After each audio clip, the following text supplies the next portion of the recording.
नमस्कार. मी Kamakshi Barve, Barva skin therapy कडून. नवीन generation कडून आपण काय शिकू शकतो हे जर जाणून घ्यायचं असेल तर आजच्या व्यक्तिमत्वाला भेटणं हे नक्की गरजेचं आहे. भेटूया आजची जी आपली गेस्ट आहे बोल बर्वाची, रुचिरा यशवंत सावंत, वसईमधून.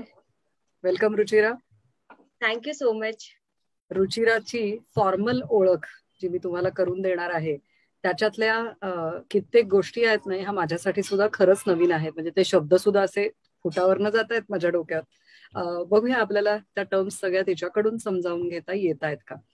रुचिराचं फॉर्मल शिक्षण जे आहे हे 12वी सायन्स पाटकर कॉलेज गोरेगाव इथून तिने पूर्ण केलं. त्यानंतर भौतिकशास्त्र म्हणजे फिजिक्स हा विषय घेऊन तिने तिचं BSc पूर्ण केलं KC कॉलेज चर्चगेट इथून. म्हणजे ही प्युअर सायन्सेसची विद्यार्थिनी आहे. आता हे 5 वर्षाचं शिक्षण पूर्ण करताना ही राहायला मुलगी वसईला आहे आणि रोज सकाळी कॉलेजला जी येते आहे ती गोरेगाव आणि चर्चगेट अशा ठिकाणी येते आहे, ज्याचा तिचा ट्रॅव्हल टाइम जो आहे बाय ट्रेन हा कमीत कमी 1 तास ते सव्वा तासाचा आहे.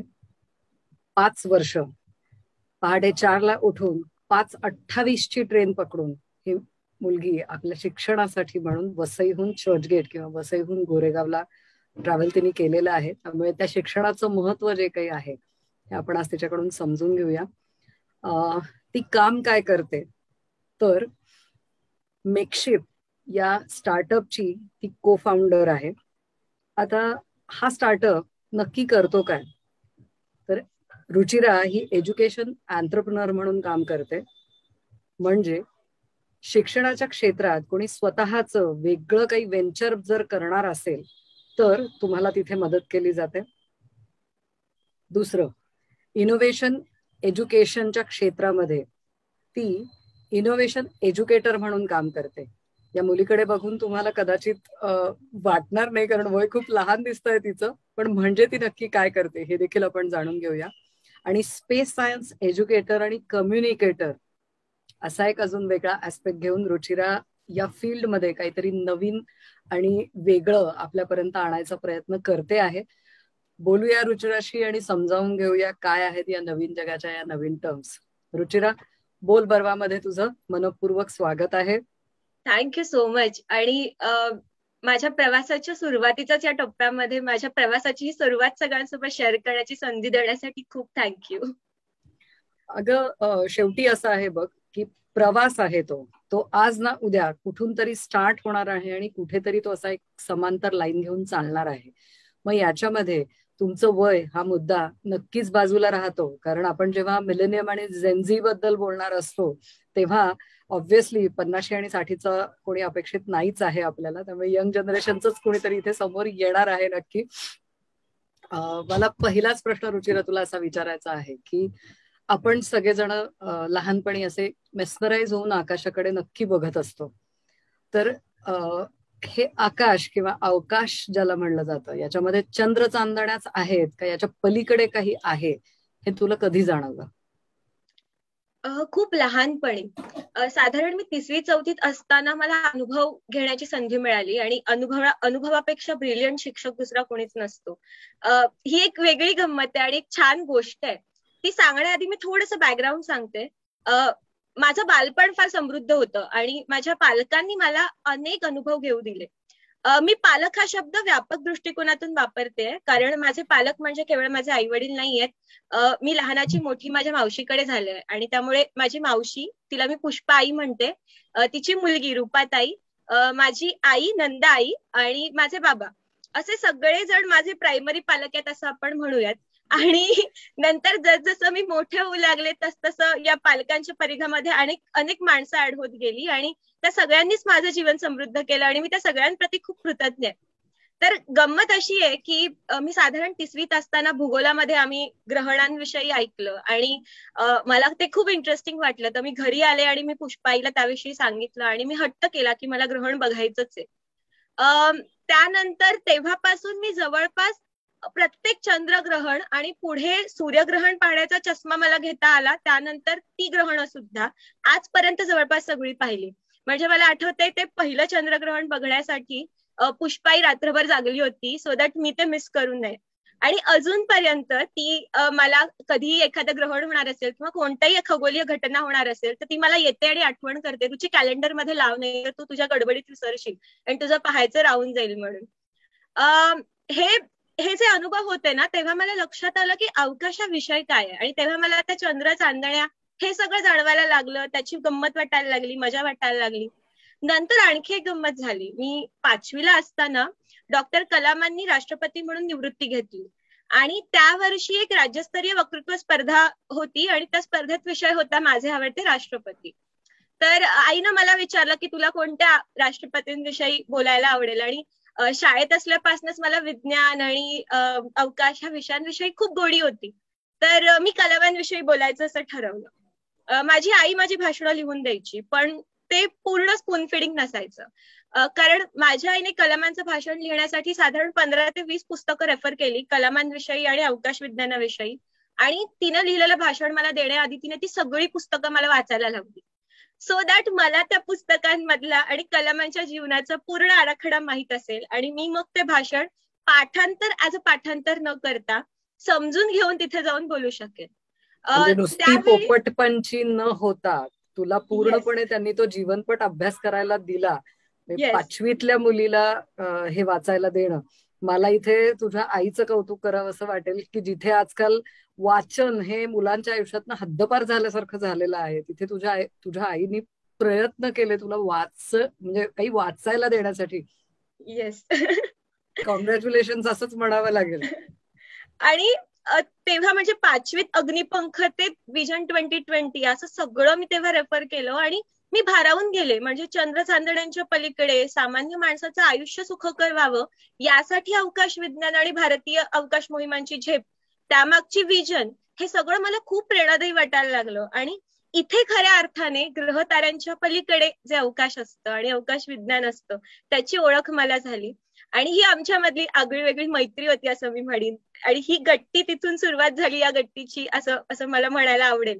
आणि मग एकावर एक अनुभव येत गेले आणि नव्या नव्या गोष्टी सापडायला लागल्या आणि मग प्रत्येक टप्प्यावर मी नव्याने इन्स्पायर झाले. त्याविषयी थोडं सविस्तर आपण नंतर बोलूयात. हरकत नाहीये. मला याच प्रश्नाला जोडूनच असं तुला विचारावं असं वाटेल की तू तर सांगितलंस की ह्याच्या पलीकडे पण अवकाश आहे हे लक्षात आलं. मग जे लक्षात आलं, जे तुझ्या समोर आलं, ते अवकाश नक्की होतं तरी कसं?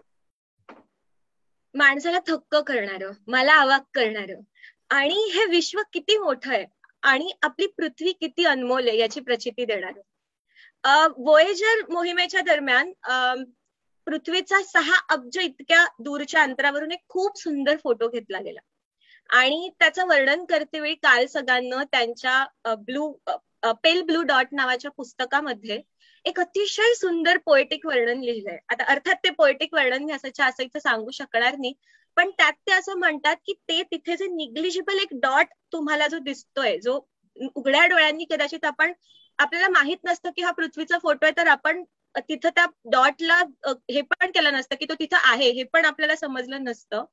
त्या एका डॉट वरती आपलं अख्खं जग, आपण प्रेम करतो ती माणसं, आपण द्वेष करतो त्या सगळ्या गोष्टी आणि आपल्याला माहित असणाऱ्या नसणाऱ्या, एक्झिस्ट करणाऱ्या असणाऱ्या नसणाऱ्या सगळ्या गोष्टी त्या एका भलेही निग्लिजिबल दिसणाऱ्या पण फार महत्वाच्या असणाऱ्या अनमोल डॉट वरती डिपेंड करतायत. आणि त्यामुळे तो जो डॉट आहे तो निग्लिजिबल नाहीये. माणसाच्या अस्तित्वाचं एकमेव सध्याचं त्याचं अस्तित्व टिकवून ठेवणारं एकमेव आशास्थान आहे आणि ते प्रचंड महत्वाचं आहे. आणि I truly believe in it. खगोलशास्त्र, अवकाश विज्ञान माणसाला हंबल करतं. आणि नंतर जेव्हा मी खऱ्या अर्थाने या क्षेत्रात काम करायला सुरुवात केली, मला माझ्या सुदैवानं माझ्या सुरुवातीच्या काळापासूनच अनेक दिग्गजांसोबत काम करण्याची संधी मिळाली आणि कामाच्या निमित्तानं कधी सहज भेट म्हणून मी अनेक लिजन्सना भेटले आणि या क्षेत्राची व्याप्ती या प्रत्येक माणसानं मला लक्षात आणून दिली. एक समान विचार जो या सगळ्यांमध्ये रुजलेला मी पाहिला तो होता कृतज्ञतेचा आणि आपल्या या जगाविषयीच्या ओढीचा. आपलं जग आणि अवकाश यांना जोडण्याचा प्रयत्न आणि अट्टहास ते सगळेजण करतात हे मला खूप भारावणारं वाटतं आणि खूप भयंकर वाटतं, खूप अमेझिंग वाटतं. एक गंमत सांगते. प्रत्येक संवादगणिक प्रोजेक्ट गणित मला अवकाश वेगवेगळ्या पद्धतीनं समजायला लागलं. त्याचे इतके आयाम, इतके पर्स्पेक्टिव्ह समोर यायला लागले की आता जर आपण बसून त्याची लिस्ट काढायची ठरवली तर आज अखंड दिवस आपण तेच बोलू शकतो आणि तरी आपलं असं होईल की अरे आपलं फार बोलायचं राहून गेलंय.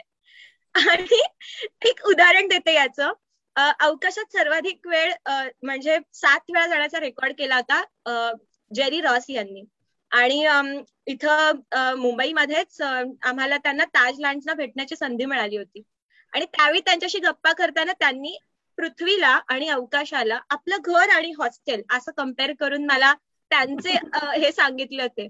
किंवा मिखाईल कॉर्नेंको म्हणून एक अवकाशयात्री आहेत ज्यांनी अवकाशामध्ये सर्वाधिक काळ सलग अवकाशात राहण्याचा रेकॉर्ड केलाय स्कॉट केलिन सोबत. त्यांनी अवकाशात गेल्यानंतर माणसाच्या मानसिकतेवरती कसा परिणाम होतो आणि अवकाश मोहिमा माणसासाठी कशा गरजेच्या आहेत आणि त्याच वेळी माणसानं पृथ्वीकडे लक्ष देणं किती गरजेचं आहे हे मला हायलाइट करून सांगितलं होतं.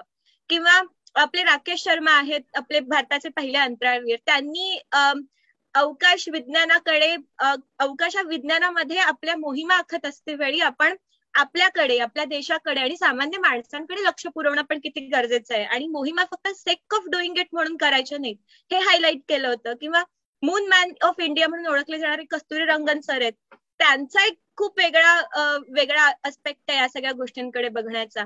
तर मला असं वाटतं की या प्रत्येक माणसाने मला अवकाशाच्या वेगवेगळ्या छटा दाखवल्या आणि माझं जग आणि अवकाश यांना वेगळं न करता त्यांनी जोडलं आणि त्यामुळे हे जग आणखी सुंदर झालं. आपण खूप सहज म्हणतो की परग्रहावर जाऊ आपण आणि वस्ती करू, पण त्यामागचं जे शास्त्र आहे, त्यामागचं जे लॉजिक आहे ते जर आपण लक्षात घेतलं तर माणसांना आणखी किती काही काही करायचंय हे आपल्या लक्षात येईल.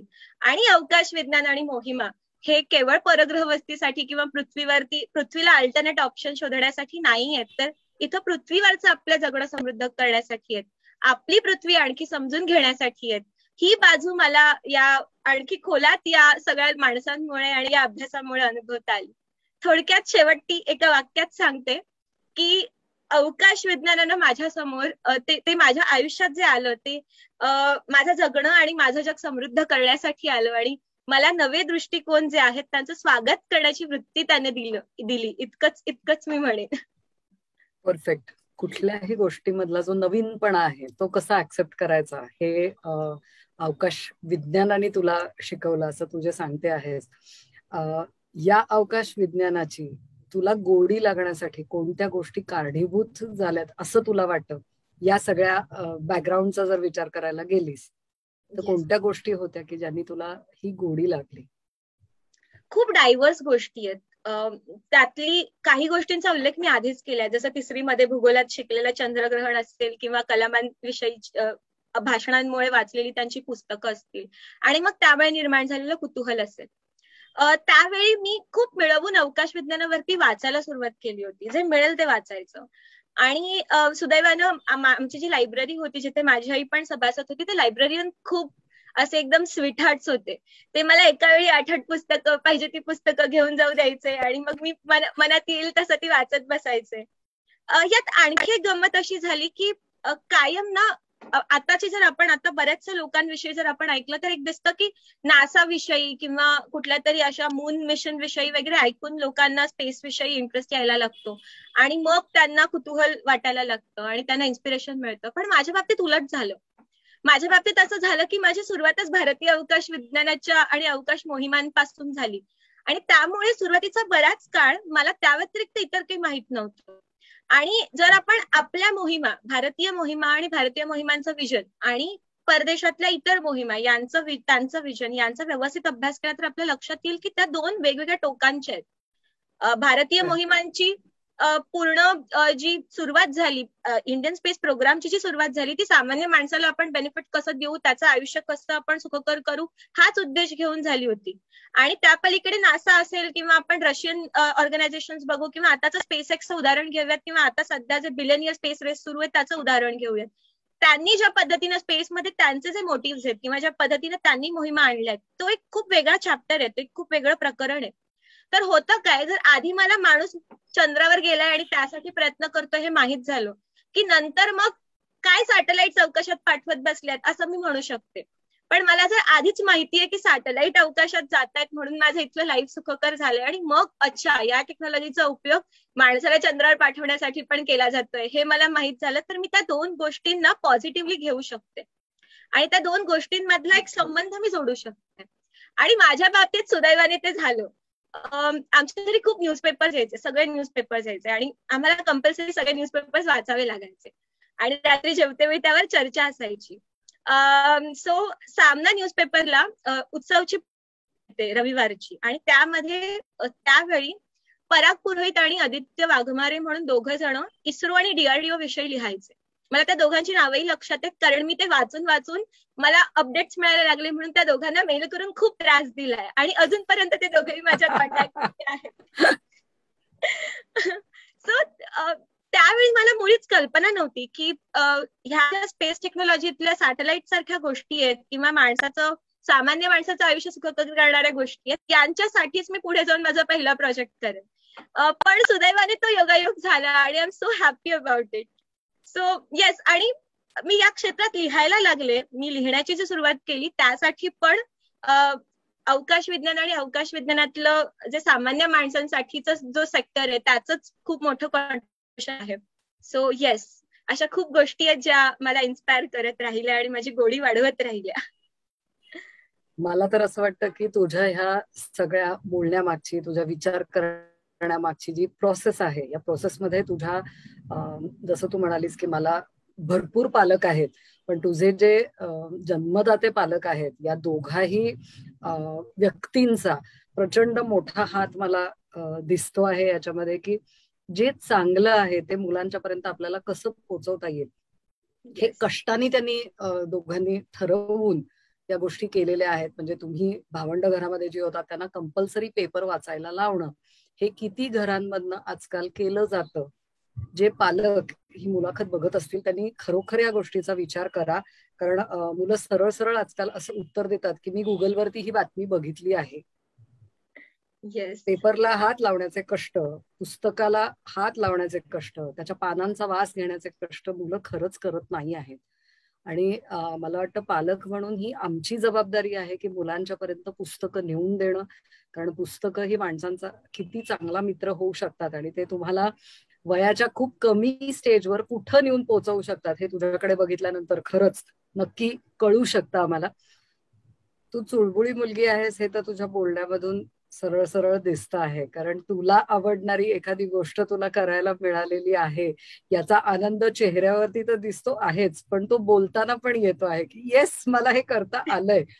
आता अवकाश विज्ञानामध्ये तुझी असलेली ही जी रुची आहे किंवा आवड तुझी जी डेव्हलप होत गेलेली आहे ती रोजचा शाळेचा अभ्यास, रोजचं जगणं याच्यामध्ये काही नवीन शोधायचा प्रयत्न करत होतीस की जे हाताला लागला आणि आत्ताचा जो तुझ्या चेहऱ्यावरती दिसणारा ग्लो आहे तो तेव्हा देखील तसाच बघायला मिळाला, असं काही झालंय?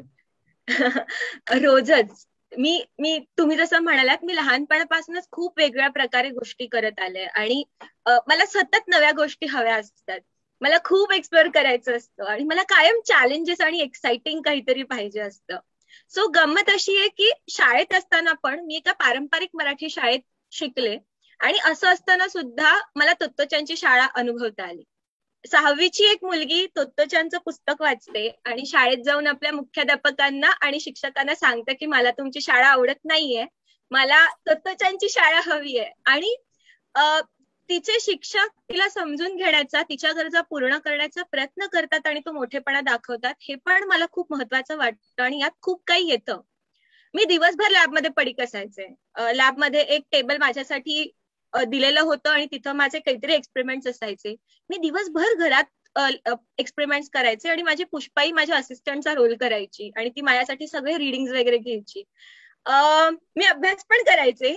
मी शिकवते वेळी गोष्टीची पुस्तकं वाचायचे. मी दिवसाला कमीत कमी 2 पुस्तकं नाही वाचली तर रात्री नाईट मारायचे की आज माझं पुस्तकं वाचून झाली नाहीयेत.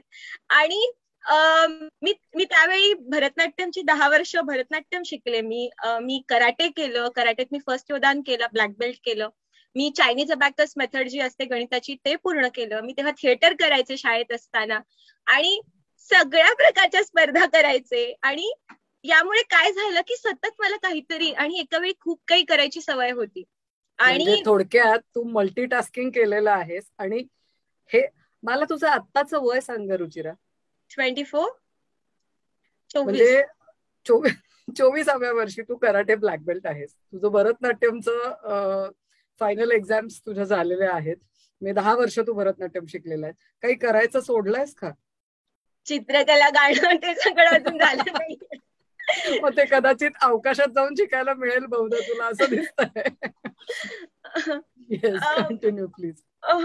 सो हेच असं झालं की एका वेळी खूप गोष्टी करायची सवय झाली आणि त्यामुळे आणि करायचं तर ते पूर्ण करायचं असं असायचं. म्हणजे घरी आईला जाऊन सांगितलं, बाबाला जाऊन सांगितलं की आम्हाला हे करून बघायचं, तर ते म्हणायचं की करायचं ते करा पण ते पूर्ण करा, असं मध्येच सोडायचं असेल तर ते यू कॅन डू दॅट. त्यामुळे असं झालं की सतत काहीतरी करायचं आणि ते करायचं तर पूर्ण करायचं ही सवय लागली. तू शाळेत वेगवेगळे प्रयोग करत होतीस असं तू सांगितलंस. काय प्रयोग करून बघितलेले आहेस की जे तुला पूर्ण करता आलेले आहेत? एखाद दुसरा हे सांगशील? एक मी कस्टर्ड ऍपलचा प्रयोग केला होता, सीताफळांच्या सालीचा. आणि तो मी साधारण 5 वर्ष प्रयोग केला. आणि 5 वर्ष तर सीताफळाच्या सालीवरती फ्रूट फ्लाईज येत नाहीत हे मी ऑब्झर्व केलं होतं. जर आपली गावठी ऑर्गॅनिक सीताफळ असतील तर, जे पूर्वी यायची. आणि मग मी त्यात वेगळ्या वेगळ्या प्रकारची जी सीताफळं येतात त्यांच्या साली आणि मग त्यांच्यासोबत दुसऱ्या फळांच्या साली ठेवल्या तर दुसऱ्या फळांच्या सालीवरती येणाऱ्या किरमांचं प्रमाण कमी होतं का, मग असे खूप काही काही कॉम्बिनेशन ट्राय केले होते. आमच्याकडे घरी रात्री सीताफळ खाऊन आम्ही जेव्हा झोपायचो तेव्हा हॉलमध्ये वेगवेगळ्या कोपऱ्यांमध्ये वेगवेगळे प्लेट्स ठेवलेले असायचे. त्यामध्ये सीताफळाच्या सालींवर वेगवेगळे कॉम्बिनेशन ठेवून आम्ही झोपायचो. आणि मग सकाळी माझी आई उठून त्या सगळ्याचे रीडिंग्स बघायची आणि तो कचरा उचलून टाकण्याच्या आधी ते सगळं लिहून ठेवायची माझ्यासाठी. हे मी 5 वर्ष केलं. आणि त्यावेळी मला मेंडेलचा तक्ता वगैरे काही माहित नव्हतं. ज्यांना बायोलॉजी माहिती आहे त्यांना माहित असेल की मेंडेलने अशा प्रकारचे एक एक्सपेरिमेंट केले होते. सो मला ते खूप गंमत वाटली जेव्हा मी शाळेत गेले 10वीत मला मेंडेलचा तक्ता वगैरे समजला. पण असं झालं की तिची डायरी होती ज्यात मी हे सगळे एक्सपेरिमेंट लिहून ठेवले होते. दुसरा एक एक्सपेरिमेंट होता तो गरम पाणी आणि साधं पाण्याचा होता. फ्रीजमध्ये गरम पाणी आणि साधं पाणी ठेवलं की त्यातलं कोणतं पाणी लवकर बर्फात रूपांतरित होतं. आणि त्यावेळी मला वाटतं मी 6वी 7वीत होते. मी नुकतं बॉन्ड्स शिकायला लागले होते, हायड्रोजन बॉन्ड आणि बाकीचे बॉन्ड्स. तर मी माझ्या त्या डायरीत माझं जे काही समज होती त्या अनुषंगाने लिहून ठेवलं होतं की हे हायड्रोजन बॉन्डमुळे काहीतरी होत आहे असं. आणि नंतर मी 12वीत असताना त्या वर्षीचं केमिस्ट्रीचं नोबेल प्राइज मिळालं होतं पाण्यातल्या हायड्रोजन बॉन्डच्या याच्यासाठी. आणि त्यात त्यांनी गरम पाणी आणि साध्या पाण्याचं एक उदाहरण वापरलं होतं. आणि मला तेव्हा खूप भारी वाटलं होतं की आपण हे सगळे एक्सपेरिमेंट्स आपल्या लेवलवर का होईना पण शाळेतच त्यावेळी मजा म्हणून करून पाहिले होते. ती डायरी माझ्याकडनं हरवली आणि शाळेत असते वेळीच. आणि तेव्हा मी खूप रडले. मला खूप वाईट वाटलं की अरे मी एवढं सगळं काही काही केलेलं, सगळे आयडियाज आणि सगळे उद्योग एकत्र गेलेत. पण मग मी याविषयी आधी लिहिलं पण आहे की मग मला तेव्हा आठवण झाली की न्यूटनकडे त्याने त्याचं सगळं काम लिहून ठेवलं होतं. त्याची एक गोष्ट खूप फेमस आहे आणि त्याच्या कुत्र्याच्या चुकीनं त्याला आग लागली आणि त्यानं केलेलं सगळं काम संपलं आणि त्यानं ते पुन्हा नव्यानं केलं. सो आय वॉज लाईक ये किसी के साथ भी हो सकता है. आणि मग मी त्या डायरीचा नाद सोडला आणि नवीन उद्योग सुरू केले होते. पण it just stayed with me. मला अजून पण कोणी एक्सपेरिमेंट म्हटलं, डायरी म्हटलं की ती डायरी आठवते. खूप छान गोष्ट सांगितलीस तू की तुझ्या चुळबुळेपणातले जे उद्योग आहेत हे सगळे तू शेअर करायचा प्रयत्न केला आहेस. आणि पुन्हा एकदा सलग 5 वर्ष अशी सीताफळाच्या सालींवर किती माशा किती किडे येऊन बसतात ह्याची रिडिंग्स घेण्यासाठी तुझ्या आई वडिलांनी जी तुला मदत केली आहे, आईनी जी मदत केली आहे, मला माहिती नाही हे सीताफळाच्या सालींचं तुझ्या डोक्यात आलं कुठून म्हणून. पण हा प्रयोग मला वाटतं शेतकऱ्यांना कुठेतरी मदतनीस नक्की होऊ शकेल का, याबद्दल काही लेख लिहिला असशील तर तो जरूर आमच्याशी शेअर करशील. म्हणजे आमचे जे शेतकरी हा प्लॅटफॉर्म पाहणारे आहेत त्यांच्याशी आम्ही तो जरूर शेअर करू. त्यांच्या उपयोगाचं त्याच्यातून जर काही निघालं तर वाय नॉट, होईल त्यांना मदत त्याच्यातली. पण हे जे तू ही जी तू फाइंडिंग सांगितलीस ना की ऑर्गॅनिक सीताफळांवरती फ्लाईज येत नाहीत हा प्रयोग मी आमच्याकडे शेतात पाहिलेला आहे. सीताफळाची मोजून 12 झाडं आहेत आमच्याकडे, पण त्या झाडांवरती अशा प्रकारे माशा ज्या आहेत ह्या येत नाहीत. पण जी मोठी मोठी म्हणजे अशी नारळा एवढी वगैरे दिसणारी सीताफळं जी आहेत त्यांच्या बाबतीत मात्र हे अनुभवायला मिळतं. त्या प्रकारच्या सीताफळाच्या बागांमध्ये फळमाशीचे ट्रॅप मोठ्या प्रमाणावर लावावे लागतात. हे शेतकरी म्हणून आम्हाला माहित आहे, म्हणून मी म्हणलं तुला की अशी तुझी जर फाइंडिंग असतील तर खरंच आमच्याशी शेअर कर, आम्ही आमच्या शेतकरी बांधवांना जरूर ती देऊ.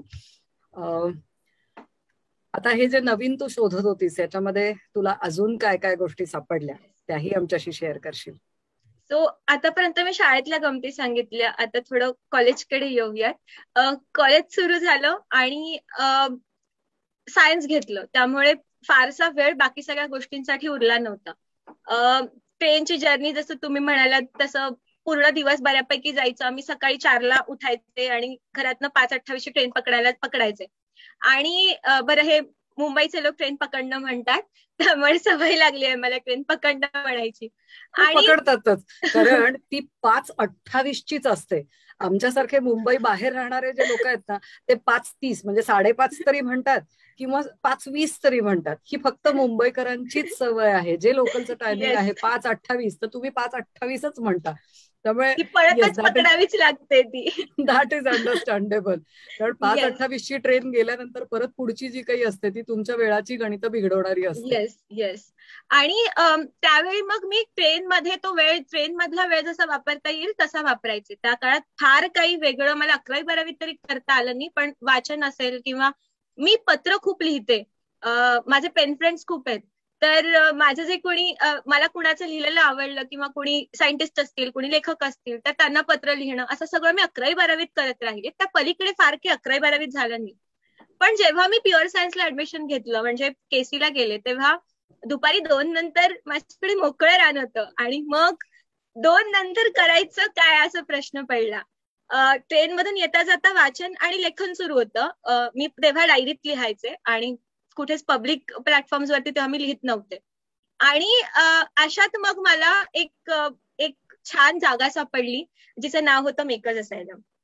एक मेकर्स कम्युनिटी विषयी मी तेव्हा ऐकलं आणि ती अशी वेळ असायलम. येस हा, कारण आपल्याकडची जी वेड्यांची हॉस्पिटल्स असतात त्यांना असायलम असा शब्द वापरला जातो. मग हा मेकर्स असायलम हा काय प्रकार आहे? हे पण सगळे वेडेचे लोक असतात ज्यांना काहीतरी वेगळं करायचं असतं. बरं, अच्छा, म्हणजे या वेड्यांच्या संगतीत दाखल झालीस म्हणजे. Yes. So that was a time जेव्हा 11वी-12वी मधले काही कॉन्टॅक्ट होते, जसं अभिजित दादा असतील किंवा राजेश काका असतील. अभिजित दादा एक इनोव्हेटर एंटरप्रेन्योर आहे आणि राजेश काका बिझनेसमॅन आहेत. राजेश काकांना मी त्यांच्या लेखां थ्रू भेटले आणि अभिजित दादाला त्याच्या कामा थ्रू भेटले. मला त्या नवीन टेक्नॉलॉजीमध्ये 3D प्रिंटिंग मध्ये इंटरेस्ट होता म्हणून. सो मला खूप मोटिवेशन मिळालं प्रत्येक टप्प्यावरती, मग ते घरातून असेल किंवा बाहेरच्या माणसांकडून असेल. त्या दोन्ही माणसांना मी तेव्हा भेटलेले नव्हते, पण मला ते दोघंही तेव्हा नेहमी सांगायचे की रुचिरा, आपल्याला काहीतरी वेगळं करायचंय आणि तुला काहीतरी वेगळं करायचंय, तू वेगळं काहीतरी करू शकते. We have to find that आणि I am there to help you out. ही जागा आहे कुठे? आता ही जागा गोव्यात आहे. लॉकडाऊन दरम्यान त्यांनी त्याला गोव्यात शिफ्ट केलं, पण त्यापूर्वी 7 वर्ष ही जागा इथं मुंबईत होती, अंधेरीमध्ये. ओके. सो अभिजित दादाला जेव्हा मी सांगितलं की मला असं एक ठिकाण सापडलंय आणि आय एम थिंकिंग की आपण इथे जाऊन बघून येऊयात, तरी टर्न आउट की तो त्या कम्युनिटीच्या फाउंडिंग मेंबर्स पैकी एक होता आणि तो म्हणाला की प्लीज जॉईन. आणि आय रिमेंबर माझे बाबा मला सोडायला आले होते जस्ट टू एन्श्युअर की ती जागा कशी आहे, तिथली माणसं कशी आहेत आणि बाकी सगळ्या गोष्टी कशा आहेत. पहिल्या दिवशी मी गेले, बाबांनी मला सोडलं आणि मग ते परत आले आणि त्यानंतर मग मी एकटी जायला लागले. त्यावेळी ही जागा अंधेरीला MIDC ला होती. सो माझं कॉलेज दुपारी 2ला सुटलं की मी तिथनं अंधेरीला जायचे. तो साधारण 1-1.5 तासाचा प्रवास होता कॉलेज ते अंधेरीला MIDC ला. आणि तिथे जाऊन मी बऱ्याच गोष्टी शिकले, म्हणजे 3D प्रिंटिंग असेल, वुडवर्किंग असेल, पॉवर टूल्स असतील, त्यानंतर लेझर कटिंग असेल आणि अजून बऱ्याच गोष्टी. म्हणजे इनोव्हेशन हा जो एक मुद्दा असतो ना, तो मी इतक्या वेगवेगळ्या अनुषंगाने आणि इतक्या वेगवेगळ्या प्रकारातनं पाहिला तिथं. सो तिथे बेसिकली काय होतं की ज्या माणसांना काहीतरी करायचंय, काहीतरी वेगळं करायचंय, वेगळ्या कल्पना आहेत, ती माणसं आपल्या आपल्या एक्सपर्ट एरियाज घेऊन तिथे येतात आणि आपल्या आयडियाज प्रपोज करतात आणि इतर लोक त्यांच्याकडे जे एक्सपर्टीज असतात ते ऑफर करतात आणि सगळे मिळून त्या गोष्टी बनवतात, प्रत्यक्षात आणतात. एक साधं उदाहरण देते त्याचं. आता ज्या वेळेला लॉकडाऊन सुरू झालं आणि कोविड नव्यानं आला, त्यावेळेला एक फेस शिल्ड नावाचा प्रकार आपण सगळ्यांनी बघितला असेल, जो आता सगळीकडे वापरला जातो. त्याचं जे एक व्हर्जन, ओपन सोर्स व्हर्जन जे तयार केलं होतं ते मेकर्स कम्युनिटीनेच तयार केलं. मेकर्स असायला मध्येच ते तयार झालं. आणि असं खूप वेगळे वेगळे इनोव्हेशन्स इथली लोक आणतात. छोटे छोटे असतात, कधी मोठे असतात, कधी लाईफ चेंजिंग असतात, कधी फक्त त्या माणसाला आनंद देणारे असतात. आणि त्या कम्युनिटीचा मला भाग होता आलं. दॅट वॉज लाईक, म्हणजे आपण म्हणतो ना आपल्या आयुष्यातला एक टर्निंग पॉइंट असतो, तर ही कम्युनिटी माझ्यासाठी माझ्या आयुष्यातला टर्निंग पॉइंट ठरली. कारण त्या ठिकाणाहून माझा अवकाश विज्ञानातल्या माझ्या पुढच्या कामाचा आणि माझ्या इनोव्हेशनच्या क्षेत्रातल्या कामाचा असा दोन्ही गोष्टींचा पाया त्या एका ठिकाणी रचला गेला. तिथं मी जुगाड नावाच्या मॅगझिनसाठी कॉन्ट्रीब्युट करायला लागले, जे मेकर्स मुवमेंट साठीच मॅगझिन होतं. आणि पुढे मी अजून पण अनेक उद्योग केले जे त्या ठिकाणाच्या बाहेरचे पण होते. जसं ड्रीम ऑन इंडिया नावाचा एक प्रोजेक्ट मी तयार केला, ज्यामध्ये आम्ही देशभरातल्या मुलांची जी स्वप्न आहेत देशाविषयीची आणि त्यांना जे प्रॉब्लेम्स वाटतायत आणि त्याचे सोल्युशन्स वाटतायत त्याविषयी त्यांना चित्र काढायला सांगितले आणि राष्ट्रपतींना पत्र लिहायला सांगितलं. आणि म्हणजे आम्हाला कल्पनाही नव्हती, इतका सुंदर रिस्पॉन्स त्याला आला. कोणताही आमच्याकडे ब्रँड नव्हता आणि 10,000पेक्षा जास्त विद्यार्थ्यांनी त्यात सहभाग घेतला. देशातला असा कोणताच भाग नाही जिथून राज्य नाही जिथून विद्यार्थ्यांचा त्यात सहभाग आला नाही. वेगवेगळ्या सोशल इकॉनॉमिकल बॅकग्राऊंडची मुलं, वेगवेगळ्या भौगोलिक बॅकग्राऊंडची मुलं, आणि इतके अमेझिंग सोल्युशन्स त्या मुलांनी आणले. मुलांचं विश्व आणि त्या सगळ्या गोष्टी बघून आम्ही भारावून गेलो. त्याचं आम्ही एक पुस्तक केलं, आय ड्रीम नावाचं, आणि त्या पुस्तकाला कैलास सत्यार्थींनी प्रस्तावना दिली आहे. आणि it was a wonderful experience. So असे मी खूप उद्योग याच्या सोबत बाजूला करत राहिले आणि त्या उद्योगांमुळे मी आणखी वेगळ्या पद्धतीनं जग बघू शकले. येस. आणि तिथून एक नवा प्रवास सुरू झाला. वंडरफुल. तुझ्या नवीन प्रवासातलं सॅटनॉग हे एक स्टेशन आहे का ग? कारण हे नेमकं आहे काय? म्हणजे सॅटनॉग हा शब्द सुद्धा माझ्यासाठी ऐकायला पण नवीन आहे. येस. तू या विषयापर्यंत ऑलरेडी पोहोचलेली आहेस, तर मग सॅटनॉग हा विषय आहे काय, हा आमच्यासाठी सांगशील समजावून? येस. सो मेकर्स कम्युनिटीत मी जेव्हा मेकर्स कम्युनिटीचा भाग झाले, तिथं बऱ्याच गोष्टी शिकत होते आणि मी शिकण्याच्याच फेज मध्ये होते. नुकतीच 12वी झालेले होते, 18 वर्षाची. आणि अवतीभोवतीचे सगळेच माझ्यापेक्षा बऱ्यापैकी मोठे होते आणि त्या सगळ्यांकडून मला काय काय शिकता येईल या प्रोसेसमध्ये मी तिथे असते वेळी मी सॅटनॉग नावाच्या प्रोजेक्ट विषयी ऐकलं, जो मेकर्स कम्युनिटी मध्येच आणला गेला होता. आणि मी असं ऐकलं की ह्याचा आणि अवकाश विज्ञानाचा काहीतरी संबंध आहे. सो मी विचार केला की लेट्स ट्राय, करून बघूयात की आपण इथं काय करू शकतो. आणि मी आमचा तेव्हाचा तिथे जो स्पेस मॅनेजर होता यश म्हणून, त्याच्याशी बोलले. तर त्याने मला असं सांगितलं की सॅटनॉग हे ग्राउंड स्टेशन असणार आहे. ग्राउंड स्टेशन म्हणजे काय, तर बेसिकली आपले जे सॅटेलाइट्स असतात, जे अवकाशात पृथ्वीभोवती प्रदक्षिणा घालत असतात, त्यांच्यासोबत संवाद साधण्याची जागा. या ठिकाणाहून तुम्ही सॅटेलाइट्स बरोबर इन्फॉर्मेशन एक्सचेंज करता. ठीक आहे, त्याला ग्राउंड स्टेशन म्हणतात. आणि याचे ग्राउंड स्टेशन जगभरात सगळ्या सॅटेलाइटसाठी असावे लागतात, नाहीतर सॅटेलाइट अवकाशात पाठवल्यावर आपण त्यांची माहिती घेऊच शकणार नाही. तर सॅटनॉगची जी ओरिजिन आहे ती ग्रीस मधली आहे. आणि ग्रीसमध्ये आमच्यासारखे तसे काही वेडे लोक एकत्र आले आणि त्यांनी असा विचार केला की आपण एका सॅटेलाइटला जास्त वेळासाठी ट्रॅक करूयात. आता सॅटेलाइटची गंमत असते, एक सॅटेलाइट एका ग्राउंड स्टेशनच्या अखत्यारीमध्ये फार तर दिवसाची 15 मिनिटं असतो. ठीक आहे, तर त्या व्यतिरिक्तची त्या सॅटेलाइटची कोणतीच इन्फॉर्मेशन आपल्याला ट्रॅप करता येत नाही. मग ह्यांनी काय विचार केला की आपण काय करूयात, आपण एक चेन तयार करूयात ग्राउंड स्टेशनची. ओके, आणि आपण सगळेजण सेम सॅटेलाइट्सना ट्रॅक करूयात, सो दॅट आपल्याकडे खूप सारी इन्फॉर्मेशन येईल आणि आपल्याला जास्त इन्फॉर्मेशन घेता येईल. बरं, आता हे जर का तुम्हाला असे उद्योग करायचे असतील तर तुम्हाला गव्हर्नमेंटचे परमिशन्स आणि खूप मोठ्या प्रोसेस थ्रू जावे लागतात, कारण सॅटेलाइटचा जो सॅटेलाइट कम्युनिकेशन हे सगळे गव्हर्नमेंटच्या अखत्यारीत येणारे भाग असतात. पण ओपन सोर्स सॅटेलाइट नावाचा पण एक प्रकार असतो. काही सॅटेलाइट अवकाशात पाठवले जातात ते ओपन सोर्स असतात, ते सगळ्यांसाठी खुले असतात. ज्यांना कोणाला त्यातून माहिती काढायची असते ते त्यातून माहिती काढू शकतात. मग यांनी ठरवलं की आपण कोणत्याही पेपर वर्क मध्ये, कोणत्याही अशा गोष्टींमध्ये न पडता फक्त आपल्याला करून बघायचंय ना, म्हणून करतोय ना, मग आपण ओपन सोर्स सॅटेलाइट्सना ट्रॅक करूया. ठीक आहे. आणि मग यांनी ओपन सोर्स सॅटेलाइट साठीचं ग्राउंड स्टेशन बनवलं. आता ग्राउंड स्टेशन मध्ये पण 2 प्रकार असतात, एक असतं ऍक्टिव्ह आणि एक असतं पॅसिव्ह. तर ऍक्टिव्ह ग्राउंड स्टेशन म्हणजे कोणतं ग्राउंड स्टेशन, तर जिथनं तुम्ही पण सॅटेलाइटला इन्फॉर्मेशन पाठवता आणि सॅटेलाइट कडून इन्फॉर्मेशन पण घेता. ठीक आहे. हे करण्यासाठी मात्र तुम्हाला गव्हर्नमेंटचे सगळे नॉर्म्स क्लिअर करावे लागतात. पॅसिव्ह ग्राउंड स्टेशन जे असतं त्यामध्ये तुम्ही फक्त माहिती मिळवता. सो यासाठी तुम्हाला गव्हर्नमेंट, आणि जर का ते सॅटेलाइट ओपन सोर्स असतील तर ते तुम्ही तुमचं करू शकता. ठीक आहे. नवखी माणसं म्हणून, उत्साही माणसं म्हणून तुम्हाला ते करता येतं. सो आम्ही पॅसिव्ह ग्राउंड स्टेशन कडे आलो. पॅसिव्ह ग्राउंड स्टेशन तयार करायचं ठरलं. आता हे कुठे चालू होतं, ग्रीसमध्ये सुरू होतं. त्यांनी ते ग्राउंड स्टेशन तिथे तयार केलं आणि त्यानंतर त्यांनी काही युरोपमधल्या काही ठिकाणी असे काही ग्राउंड स्टेशन तयार केले, अमेरिकेत काही केले आणि ऑस्ट्रेलियात काही केले. असे टोटल त्यावेळी 5 ग्राउंड स्टेशन एक्झिस्ट करत होते, 5 ते 7 ग्राउंड स्टेशन. मग हॅकेडे नावाचं एक हार्डवेअर कम्युनिटीसाठी दिलं जाणारं जगातलं खूप मोठं अवॉर्ड आहे. त्या कम्युनिटीने सगळ्यात पहिल्यांदा हार्डवेअर साठीचं एका कम्युनिटीला दिलेलं अवॉर्ड सॅटनॉक्सच्या टीमला मिळालं. त्याआधी हे अवॉर्ड फक्त इंडिव्हिज्युअल्सला दिलं जात होतं आणि त्याची रक्कम फार मोठी असते. सो तो जो प्रोजेक्ट आहे तो अचानक फार फेमस झाला आणि तो खूप ठिकाणी खूप लोक त्याविषयी बोलायला लागली. That was the exact time ज्या वेळेला मी मेकर्स मुवमेंट मध्ये काम करायला सुरुवात केली होती इथं भारतामध्ये.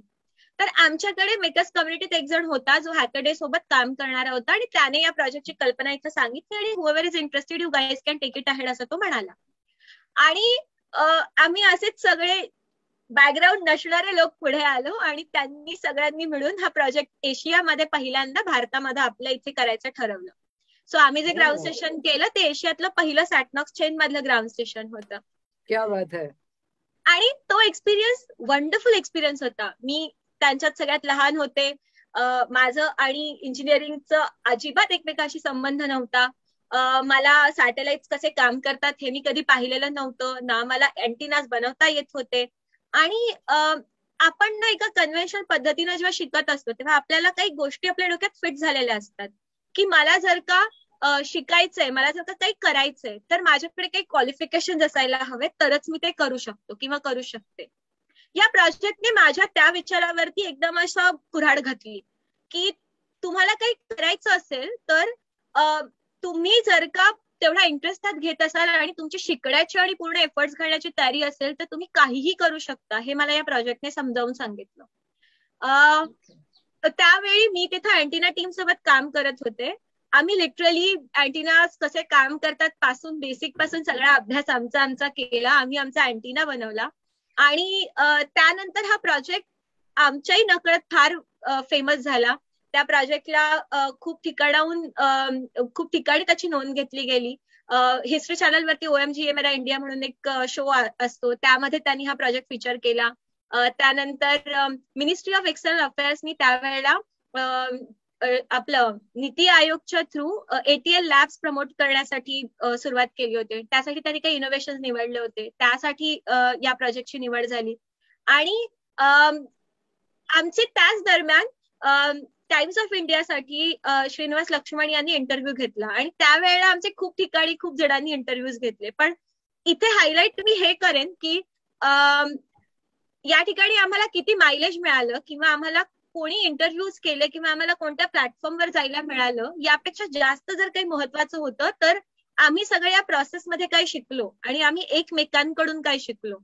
आणि ते जे शिक्षण होतं ते खऱ्या अर्थाने एनरिचिंग शिक्षण होतं. आम्ही त्या ठिकाणी ज्या पद्धतीने घडलो तसे आम्ही खचितच दुसऱ्या कोणत्या प्रोजेक्ट्समध्ये घडले असू असं मला खरंच प्रामाणिकपणे वाटतं.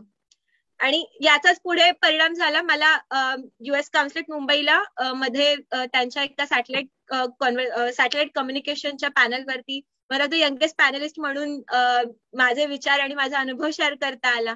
So that project means a lot to me. त्याने माझा पूर्ण लाईफ 360 डिग्री मध्ये चेंज केली असं म्हणू शकतो आपण. तू सांगतेस ना त्यातल्या बऱ्याचशा गोष्टी म्हणजे कदाचित आता थोड्याशा रिलेट करता येऊ शकतील. ज्यांनी मंगळयान मला वाटतं हा पिक्चर बघितला आहे त्यांना ग्राउंड स्टेशन म्हणजे काय हे शब्द तरी किमान कानावरनं थोडेसे गेल्यासारखे वाटू शकतील की सॅटेलाइट कशा पद्धतीने कम्युनिकेशन करतात किंवा अँटेना म्हणजे काय, तो कमीत कमी जागेत बसवायचा असेल तर काय. मला वाटतं तू आमच्यासारखे जे सामान्य लोक आहेत ज्यांचा अवकाश विज्ञानाशी अजिबात संबंध येत नाही त्यांच्यासाठी हे शब्द समजून घेणं सुद्धा जेव्हा अवघड आहे तेव्हा आपण म्हणतो की फिल्म्स तुम्हाला कधी कधी काय काय शिकवतात आणि कधी कधी नको असलेल्या गोष्टी शिकवतात. पण मला वाटतं की ही एक मंगळयानमधली चांगली गोष्ट असेल की ज्यांनी आमच्या कानावरती ऍटलिस्ट हे शब्द टाकले तरी की ग्राउंड स्टेशन म्हणजे काय, अँटेना म्हणजे काय, तो कसा बनवला जातो.